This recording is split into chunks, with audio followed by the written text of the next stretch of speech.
Today's guest is Katie Anderson. Katie is an internationally recognized leadership coach, consultant, speaker, and author of the best-selling book, Learning to Lead, Leading to Learn. Best known for her focus on helping individuals and organizations lead with intention, Katie has supported thousands of leaders across a range of industries, including organizations such as Roche, Facebook, Toyota, and to connect and align their purpose, process, and practice to achieve higher levels of performance. Katie has lived in 7 countries and leads study trips to Japan for leaders looking to deepen their knowledge of lean leadership, the Toyota way, and Japanese culture. Katie holds a BA with honors from Stanford University and was a Fulbright Scholar in Australia, where she received her master's degree in public health from Sydney University. She currently lives in the San Francisco Bay Area with her husband, 2 sons, nearly a dozen chickens, and hundreds of daruma dolls. Without further ado, here's Katie Anderson. Okay, we are joined today by Katie Anderson. Katie is a leadership and learning coach, a best-selling author, and Japan study trip leader, lean consultant, and a speaker, and a mom, as we learned in the pre-conversation here. Katie, welcome to the podcast. Thank you so much, Chris. I'm really thrilled to be here today to talk with you. So we touched a little bit about who you were in the intro, but can you tell us a little bit about yourself, your background, what you do, and how lean and continuous improvement is a part of your life? Sure. Well, I'll start off with what's my passion now, as I've come to learn through the arc and many sort of turns of my career as well. But I'm truly passionate about helping people lead and live with intention. And that encompasses also how we lead as lean leaders and how we lead in our lives as well. It's about connecting with our purpose and aligning our action in that direction. And I actually learned that word. If you see the daruma, if you're watching this on video on the top here, there's 2 kanji symbols in Japanese and come from the part heart and direction. And so that's really had meaning of the word intention. And so that's really had a positive and impactful meaning to me. But how I've gotten to this place it was not necessarily a completely intentional or set out journey. I had a previous career in academia. I was actually a Fulbright Scholar and did my master's degree in Australia after taking a gap year in the United Kingdom. And then when I came back to California, where I'm based, I took a job at a local children's hospital. And that's how I got into the continuous improvement and lean world. And through a series of different roles as an internal consultant, and then moving to another bigger healthcare system, leading a team of consultants, I really discovered my passion, not only for problem solving and continuous improvement, but really how to help other people connect with their purpose as leaders or as independent contributors, and what were the best actions to really align with that purpose. So moving from always telling to asking, and how do you ask more questions? How do you show up with purpose? And so that's sort of where I've come today. And I started my consulting practice in 2013. And of course, moved to Japan with my family for 18 months in there too, for my husband's job. And that set a whole nother trajectory for the work I do with the Japan study trips, working with Isao Yoshino to publish his book, to write his leadership stories and more. So we can dive into all that as well. Absolutely. Well, before we get started in the interview part, can you share with us a quote or a mantra from your favorite leader? Yeah, I forget what I actually had written to you in before, but that's okay. I will have to say that there are a few mantras that I really hold true, but really that the only secret is an attitude towards learning. And that was from Mr. Yoshino. And he was talking about Toyota, his experience for 40 years at Toyota. But really, the only secret to improvement or achieving our goals or organizational success is an attitude towards learning. It's about how do we think more deeply? How do we slow down? How do we not jump to solutions? And really have a learning mindset about everything we do in our lives. And so that's the quote that's really holding true for me here today as we talk. No, you recently wrote in your blog about slowing down and the importance of patience of slowing down and being intentional. I learned that from the pandemic from my wife. She's an HR manager. And so I'm in the car or I'm in the kitchen and she's talking on the phone. And one of the things that really impressed me most about her work was listening on her side, listening says, I need to reflect on that before I get back to you, or you know what, I'm not ready to answer that question. I need to reflect before I project. Yep. And that's, I was like, wow, I have to work that into what I do. I mean, but it works, and it's an acceptable answer when Yes. someone asks you a question. Absolutely. We're sort of ingrained into this habit or this sense that everything needs an answer now. And so like, oh, I've asked a question, I have to give an answer, but actually may need some time to think. And I talk about this, the very same concept when I'm working with leaders or people in a coaching or consulting role, that sometimes the most provocative or the best question they can ask isn't one that can be immediately answered. Someone needs to actually go back and do the thinking. And that was an amazing question. So to get out of this mindset, it's question, answer, question, answer. Um, so yeah, slow down, be intentional, and be more proactive and less reactive. Yeah. Absolutely.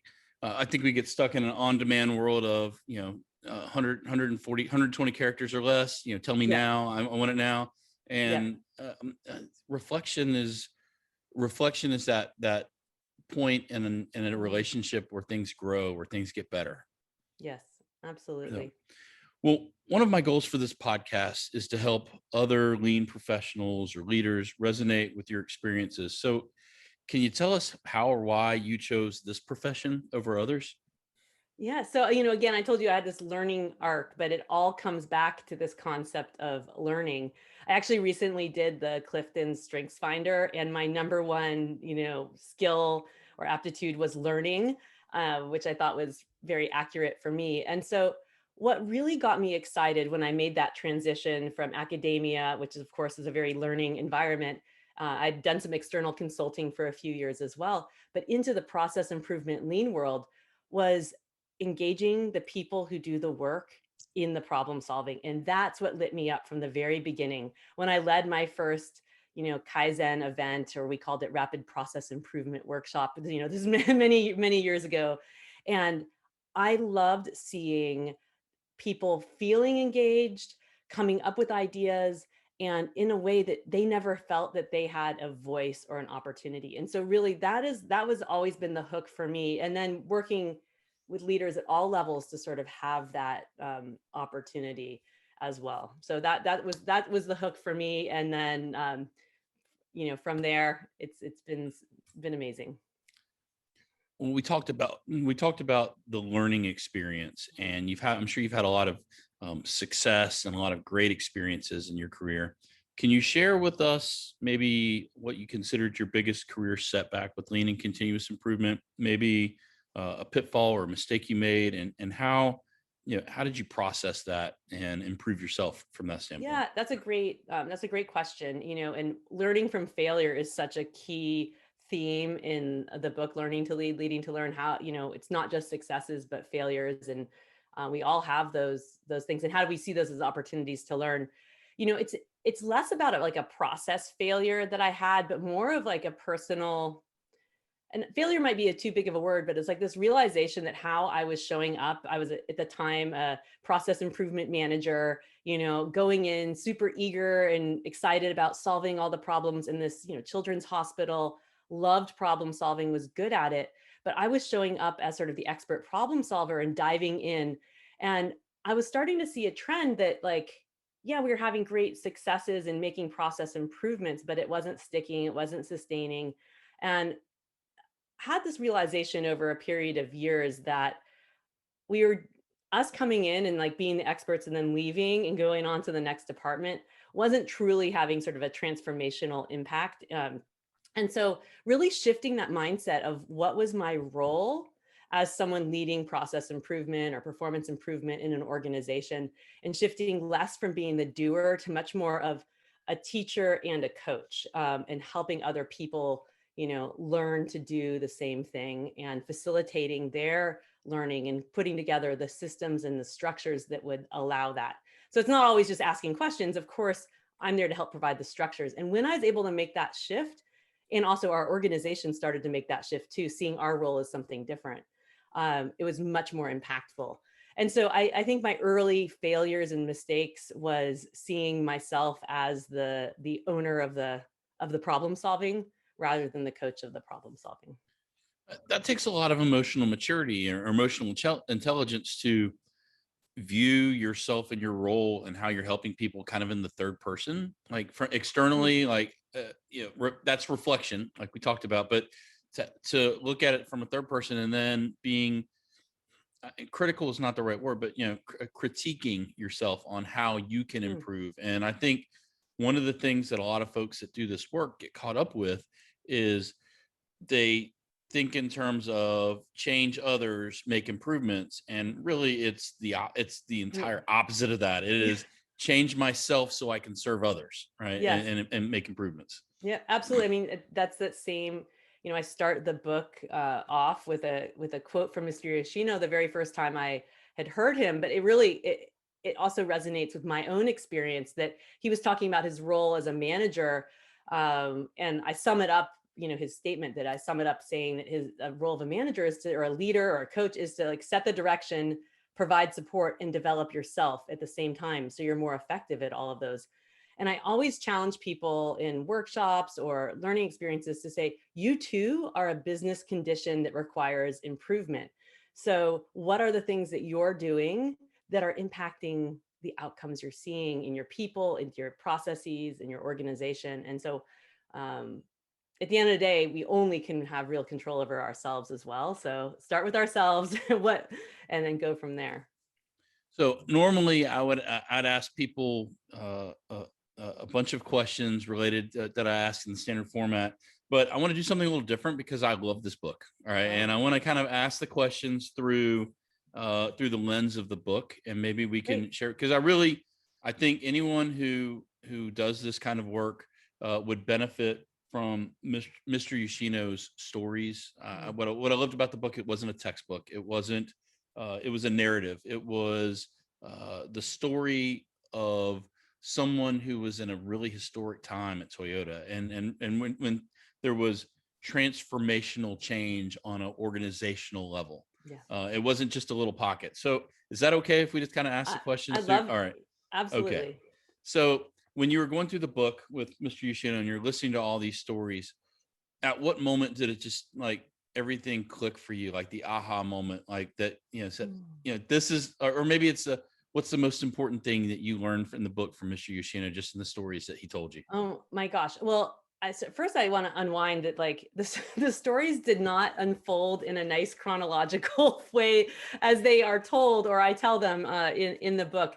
We met in 2000. Well, we met before I moved to Japan in 2014, but really started our relationship of spending time together in April of 2015 when I was actually living in Japan for 18 months.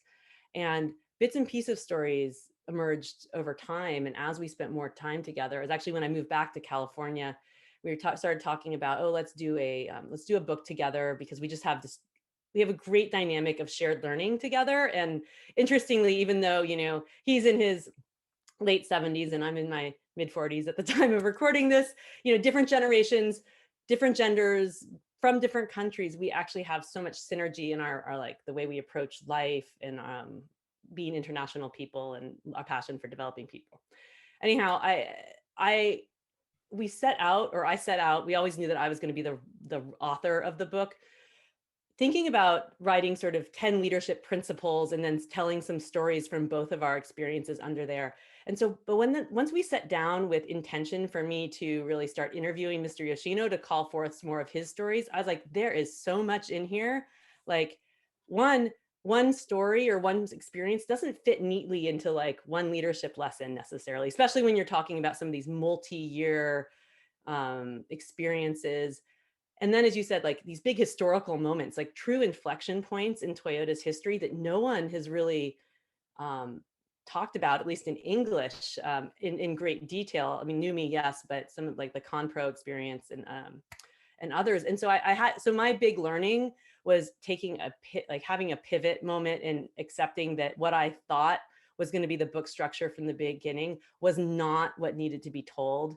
And I really felt like Mr. Yoshino's story of learning was so, and leading was so important and, so genuine and it's like, it's so real. Like he's imperfect and he was there.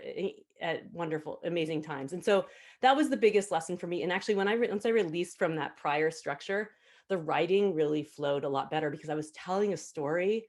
And then it was fun to discover the warp and the weft concept. And I didn't know how to tell his personal story and his professional story. So that was a nice um, way to do that as well. But that was my biggest lesson. Know that knowing that how you get started is maybe not where you end up, and that it's an iterative exploration. And then, gosh, the biggest lesson I learned from Mr. Yoshino was just um, really the power of, I don't know if it's the lesson I learned from him, but maybe lesson I learned with him, the importance of reinforce the power of reflection and reflection at different points in your life, and how when you have a different perspective, maybe with time, you can see things in a different way. And the most important, if no one else read the book and all this was he and I having, years of really deep conversations, I think the biggest gift was the transformation he had of this biggest business failure where he lost, or the business he was running lost $13 million for Toyota. And he always felt really, really bad about it. His face would go gray. He would talk about it, but you could just see he felt terrible about it. And as we were uncovering more and I was trying to piece together, because I only had little bits and pieces of the story, one day and I talk about this in the book, one day he just had this bright smile and he's like, I see this all in a different light. The questions you're asking me and the way you're framing this has really these are not his words, like released him from the burden that he had of the story he was telling himself, that it was all his fault. He was like blaming himself. And it's really the opposite of what he talks about. We should have a no blame culture. And he was able to see it from a totally different light. And that was the biggest gift. And that was a very long answer to your question, but I think No, but it was perfect. Yeah. And what I love about like that point of reflection is that in the book, in certain points, we insert those hindsight questions in where it's reflection, and it forces you to kind of, it doesn't force you, it invites you to think through, what did you just read, what did you process, and how do you apply it to your environment. So I think it's kind of it is a learning guide as well. It's not just a novel, or it's not just a historical piece. And that part was that was very intentional on behalf. I wanted to frame the book. So I saw my responsibility as like framing your learning experience. So studying out the beginning and the end, the structure of the book, let it, and then posing those Hansei questions for each individual to reflect on, what did that mean for you? And I've actually created a companion workbook as a study guide, taking many of those questions, but adding more in and some frameworks for people to also further reflect on themselves. So that's another way to sort of take those stories and really bring it into your life even more. But yeah, the stories are there for us to learn from. And then what I encourage everyone is like, what do you learn from? And then how are you going to take action on that in your own life? So let's just not just have it be like a great read, which is great. I would love you to enjoy it, but also be something that's a like amplifier or an instigator of your own change or improvement. Yeah. When I'll tell you from a personal standpoint, when I read the story about Mr. Yoshino, when he first started out and he's on the paint line and he makes that mistake and he talks about that mistake, what hit me was how his leader came and apologized to him, said, I'm sorry we set this up so that you could make this mistake. And I can see how somebody who doesn't have the experience that we do could make this mistake. And I'm thinking to myself, I have got to figure out a way to work that into what I do on a more regular basis, because I have that heart, but I don't say it out loud out enough. Like, I'm sorry we set you up for that. Yeah, totally. And that story, as it's written, almost was how it was told in the one evening. I remember I was out in my office in a different part of the house, and he told it, and he actually hadn't thought of that in like 40 years. He was laughing through the whole time. He's like, can you believe it? Can you believe I did this wrong thing? 100 cars had to be repainted. He's like 22 years old at the time. And instead of blaming me or even yelling at me, they said, thank you. They apologized and said, thank you for making the mistake. I mean, I've really taken that to heart as well. I mean, even in my parenting too, like, all right, is my children doing something wrong because like I actually didn't set the conditions for their success? Or sometimes they do something really that need, different, but like, where are those places? And I think in our professional worlds, I can't imagine I mean, probably any other situation where people don't first leap to blame, and certainly not thanking someone for, for making a mistake. Yeah, Mark Graven talks about blame storming, where everybody goes off into a room and figure out who's going to take the fall for Yeah, it, right? So, totally. Right. And we um, talk about this like concept, we have to create a just culture, a no blame environment. And that's how we do it. That's how we do it. It's not all these other structures and tools. well, for the folks that are listening to this podcast or watching this video, the two main reasons that people don't share their ideas with you is, one is safety. They don't feel safe sharing it with you. Like they don't feel like they feel like if they bring a problem, it's going to be saddled on them, wrapped around their neck like a Yeah. millstone, and it's going to drown them. And the other one's futility, where it's, I brought that up in the past and no one's done anything about it. Yeah, Right. And so I think the culture that Mr. Yoshino describes, it totally disarms all of that. absolutely. And, he and I talked last night or 2 nights ago, and we were talking about this very same topic. And, another thing that from a leader's perspective is, why do some leaders not want to ask for the bad news or the problems? And we were talking about how sometimes people then feel like leaders they have to take on all of the problems, like then they're responsible, so they don't even want to hear it, because then they feel too overburdened anyway. And that's not actually the role of the leader. It's not about solving all the problems. It's about taking the bits and pieces that other people can't solve or more need barriers to be removed or whatnot. And so I don't know, it's an important reflection for all of us to have about how we, going back to that concept that we all need to look at how our own behavior is impacting what we're seeing in our organizations. So, and this goes right into on the flip side with Conpro, where it was talking about, what's your biggest problem, what's your biggest challenge, and then when folks were filling out their A3s and telling their A3 story, and they left their problems out, they were challenged on it, like, hey, Yep. what are your problems? What Yep. are you doing about it? So, it was, and you talked about in the book about forcing, like, compelling communication in every direction, up, Mhm. down, across the organization. Can you talk a little bit about that? Yeah, for sure. And so Conpro is the nickname for this huge leadership development initiative in 1979 and 1980 that Mr. Yoshino was like one of a handful of people running. And it was a countermeasure to a bigger problem that the executive team saw, that many of their senior managers, so not like the senior most executives, but sort of that one tier down, about 1,000 or more senior leaders who are going to be that next generation of executives,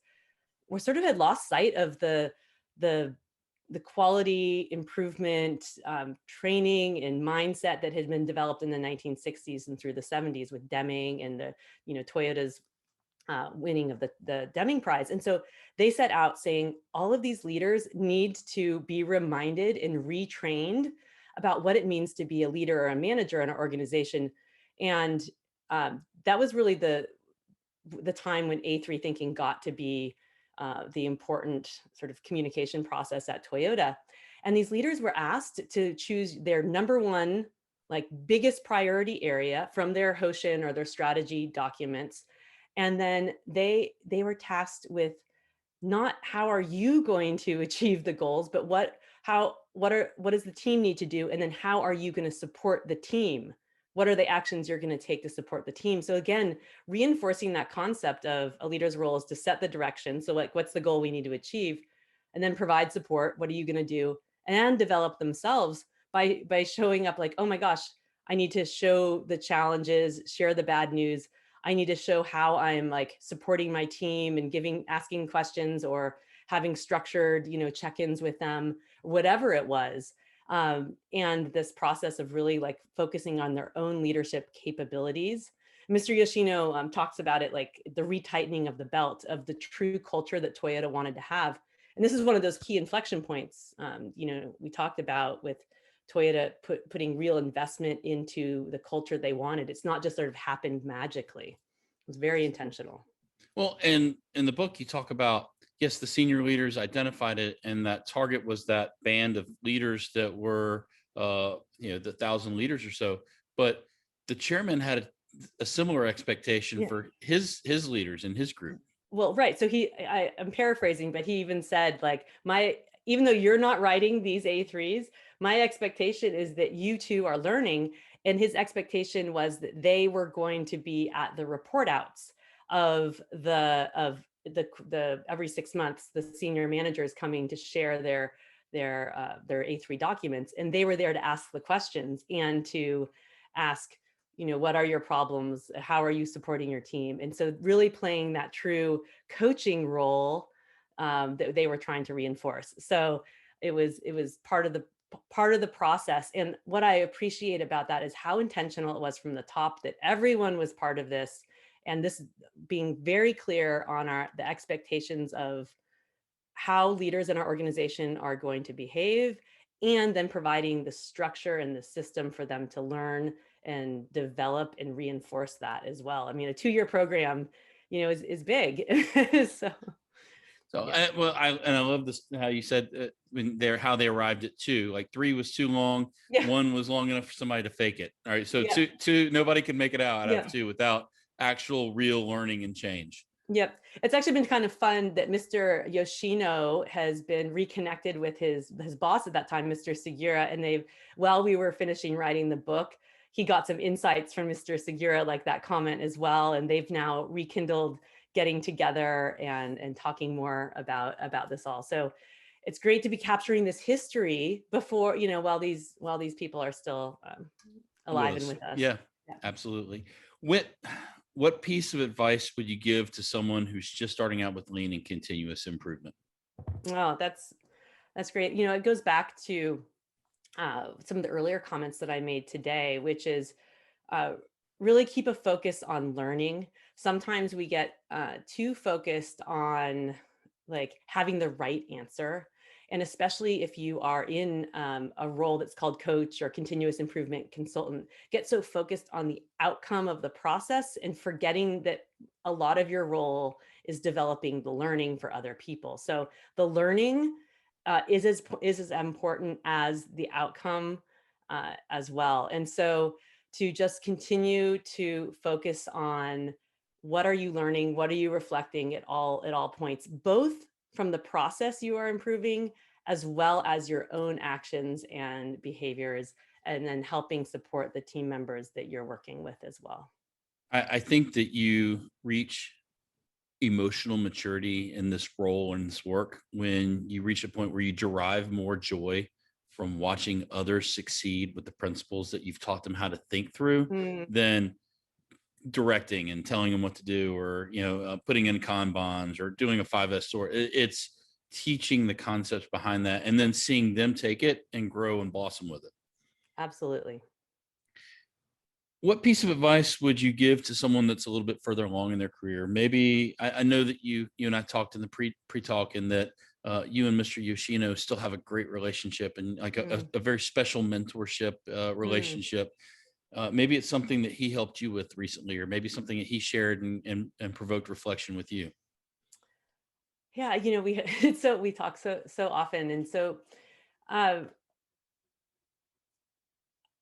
so a comment that stands out recently. Sorry, I'm looking up because I'm thinking about it, because there's so many things I No, could share. But this is what is really to recognize that as you grow in your career and you sort of move away from doing the actual sort of value creation work, your role shifts. And so you're doing less of the work and more of the managing people. And um, sometimes our habit is to jump in and start trying to like do the work or control the work. And so remembering that what is your purpose at a different level in the organization becomes much, as you grow up, and I guess we could talk about it as an inverted, yeah, pyramid as well as, as you serve more. yeah, you serve more, and your role is less about doing and more about enabling. And again, getting back to, have you clearly set a direction or a challenge for your people? And then how are you showing up to support them without you going in and like doing all the problem solving? Actually thinking back, and I'll tie a story into this, because at the end of the book, Mr. Yoshino talks about his biggest failure, and really we continue to talk about this as well. And he was saying that really one of his personal contributions. There were many factors to the business failure, many outside of his control and the organizational things, but he felt like his personal failure as a leader or a manager is that he didn't really engage his people in what the Hoshin Conry, or the strategy and goal setting process. Even though he'd been teaching senior leaders this for years in his role prior to ConPro and during that time, and then at NUMI as well. When under the pressures of time and all these quality issues that were happening, he just really ticked the box in doing the document. So he created some goals on his own, but didn't really talk about it with the team, didn't make sure that they understood the importance of the direction of where they needed to go. And then he wasn't really able to provide the support to help enable that to happen. And he was like, it's just too many fires to put out. And I mean, I relate to that so much in some past roles that I've had as well. And you sort of, what you should be doing, but in this sort of crisis mode, you just kind of get in a very reactive state. And so taking that pause, and maybe this is where we can talk about being more intentional about, okay, so it may feel shorter, like a shortcut, but if I don't actually have clarity, take the time to create clarity of direction for my people. And if I'm not there engaging in them and asking for their thinking, we're actually not going to likely achieve the goals that we need to. So how, as senior leaders, can we take a pause and really stay grounded in those those really essential aspects of how we're going to truly achieve the outcomes that we need to see? I think it's really important. I mean, people in our industry tend to talk about falling into this mode of firefighting where Yeah. it's just like chaos and you're just putting fires out on that. But if you think about it, if you know any professional firefighters, they're highly organized, they're well trained, they rely on their training, they have a plan, and they also have a control and reaction plan. So they know that if this happens, this is what they do. Mhm. And it's not that chaos that people say, oh, firefighting. If you're a firefighter, you would stop, reflect, assess Yeah. the situation, and approach it in a way that will Yeah. actually save lives, property, and Uh, allow you to prevail. Absolutely. I started learning lean concepts and process improvement in a healthcare environment. And even like there, I think, and especially people that sort of have conditioned to see everything as a crisis and it's something that has to be fixed immediately. Yes, absolutely. There are there are important things that need to be fixed now, or issues if it's going to harm a patient or harm someone else, or all hands on deck. Let's get that going. However, we tend to then be habituated to seeing everything and all problems as crises, things that need to be fixed now. And so we're running around, and it also is rewarding, like I'm the firefighter, I've achieved these things. And so how do we start rewarding in our organizations people who are more fire preventers rather than, the firefighters? And because it's exhilarating to be like, I've solved that problem, or I rushed in, or I was so busy today. And I'm subject to that as well. But how can we get better at recognizing the true crises or urgent problems, and where can we give a little bit more space for learning, for thinking, for slowing down? Absolutely. And your people cue off of you. So Yeah. if you are in this freaked out panic mode, Hmm. your outward emotions showing that you're the thermostat for the room. Yeah. So your team is going to derive their emotional state from how they perceive you. Yeah, totally. And I guess that would be the second failure of my career that I would share too. So one was earlier in my process improvement time, and another was when I was actually leading a team of 25 plus people. And our leader had left, our executive had left. There was a lot of a lot of pressures, and I think some of my own anxiety of all the things that we didn't have a lot of systems and structures in place, even though we were the lean team. uh we were running so fast, and it was overwhelming to me at many times. And I think I was not as effective at times as a leader as I could have been because of my own sense of overwhelm. And that's a lesson, and I've continued to try and work on that for myself. Well, but so how do we pause that, and because that does create this ripple effect, and when you're in a leadership role, your reaction is amplified. And we talked about, like, you sort of create the tone for the organization or for your team. Yeah. So my dad, retired vascular surgeon, and I remember me asking him and my early leadership and management roles. I was like, Dad, what, I know you were a doctor, but like, what do you consider the most important skill that you had in the operating room? Thinking he's going to tell me about some technique that he developed or something like that. And he goes, no, look, when you have a patient that's not doing well, everyone in the room knows it. My job is to keep everyone calm and focused on their job to make sure that they're helping the patient the best way they can. And so it was kind of like, I appreciate that now. In the sense of, in a moment of crisis, that calming effect, saying, hey, everybody, I need you to focus and do what you are the best at. And we're going to work together to try and solve this problem. Yeah. Yeah. So, how can, I know that this is your favorite book right now. And I want to, there's some good stuff to talk about this here in a minute, but is there another book or author or mentor that's like important to you that you would recommend to our listeners? There's so many. I have like so many books here on my on my desk. I'm going to put a shout out to a few people. One is Karen Martin, and especially for the lean world, she writes great things about lean, but without necessarily using all the lean terminology. Her book Clarity First has been really helpful for me.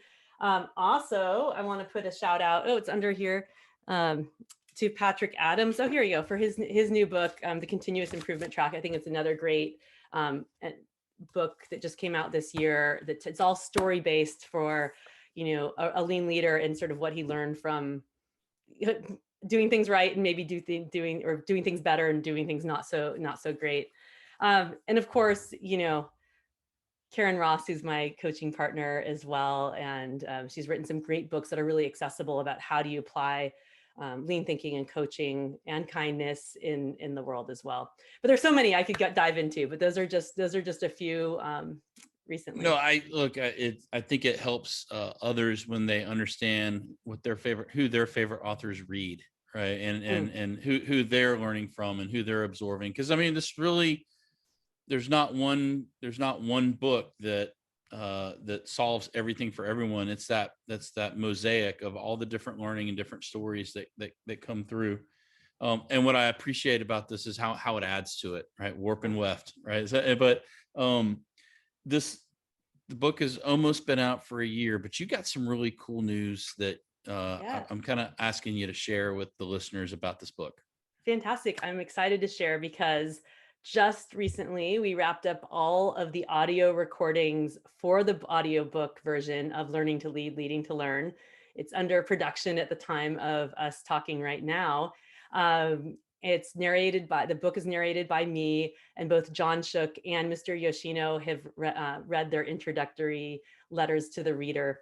And the audiobook will be out for pre-order in mid-June, and then we'll release on the book's 1-year anniversary on July 14th of this year. And we're also going to be running a Kindle special at that time too. So a lot of information, but if you're listening to this in June and July, you can pre-order the audiobook now. And so I'm super excited. And you can go get all the links either at the book's website, which is learningtolead.leadingtolearn.com, my website, which is kbjanderson.com, or just go to Amazon directly in whatever region you're in.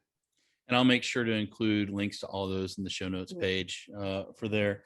So anybody that watches your YouTube videos or has listened to other podcasts you've been on, thank you for reading your own book. It would not have felt authentic to me if I had heard, a different voice telling your stories and telling Mr. Yoshino's stories. Thanks. So thank you. Yes, there we go. Here's my audio, like my setup. It's great. You're in my studio. I shut the blinds because it has better sound, but you're welcome. That's how it felt for me too. The book is about conversations between me and Mr. Yoshino, and I'm the narrator of his stories, and it felt authentic to me, and that's such a key value of who I am and how I show up as well.